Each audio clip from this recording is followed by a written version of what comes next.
미국에 대한 이란의 보복 공격 소식에 오늘 하루 금융시장은 대혼란을 겪었습니다. 환율과 주가가 출렁이면서 당분간 긴장의 끈을 놓을 수 없는 상황입니다. 앵커 리포트입니다.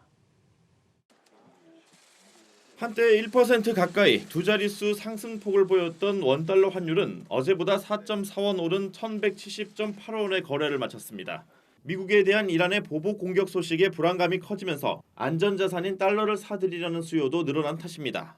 다만 시장 기대치를 웃돈 삼성전자의 실적 발표 이후 이 같은 달러 매입 움직임은 오후부터 주춤하는 양상을 보였습니다.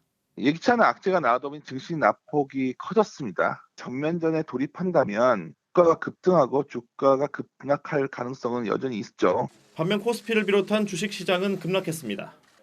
어제보다 코스피는 24.23포인트, 1.11% 떨어진 2151.31의 거래를 마쳤습니다. 장 초반 한때 2140선이 무너지기도 했지만 회복세를 보이며 하락폭을 줄였습니다.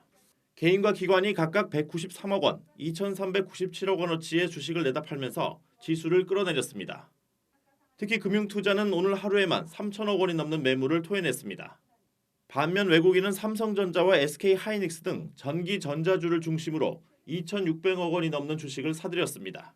당장은 트럼프 대통령이 어떠한 내용으로 성명을 발표하느냐가 관건인 것 같은데요. 일단은 확정 가능성을 좀 열어놔야 될 것으로 저희도 판단을 하고 있고, 그렇게 되면은 전체적으로 글로벌 금융 또 외환 시장에 부정적인 영향이 커질 수밖에 없겠죠. 외국인이 464억 원어치를 순매도하면서 코스닥 지수 역시 급락했습니다.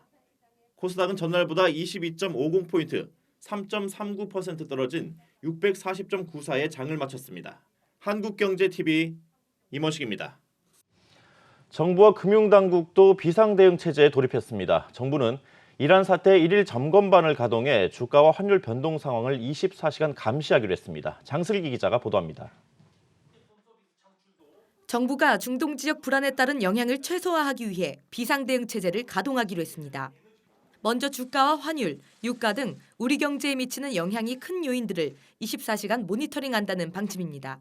정부는 향후 사태가 장기화될 가능성 등 발생 가능한 모든 상황에 철저히 대비하고 유사시 필요한 조치들을 신속하게 취해 나감으로써 금융시장뿐만 아니라 산업계 전반에 미치는 영향을 철저히 점검하기 위해 관계부처 합동으로 대응팀을 구성하기로 했습니다.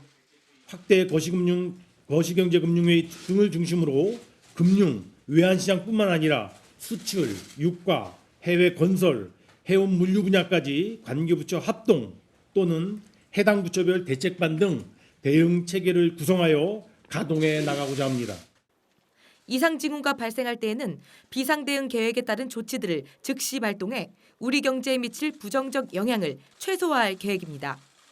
금융위원회와 금융감독원도 이날 오후 긴급 금융시장 점검회의를 개최하고 시장 모니터링 강도를 격상하기로 했습니다. 한국 금융회사들의 대이란 위험 노출액이 400만 달러 수준에 불과해 직접적인 영향권에서는 벗어나 있지만 상황 변화에 따라 시장 변동성이 확대될 수 있기 때문입니다. 당국은 오늘부터 금융시장 1일 점검반을 가동해 시장 변동성이 확대되는 경우 비상대응 계획에 따른 시장 안정 조치를 조속히 시행한다는 계획입니다. 한국경제TV 장슬기입니다.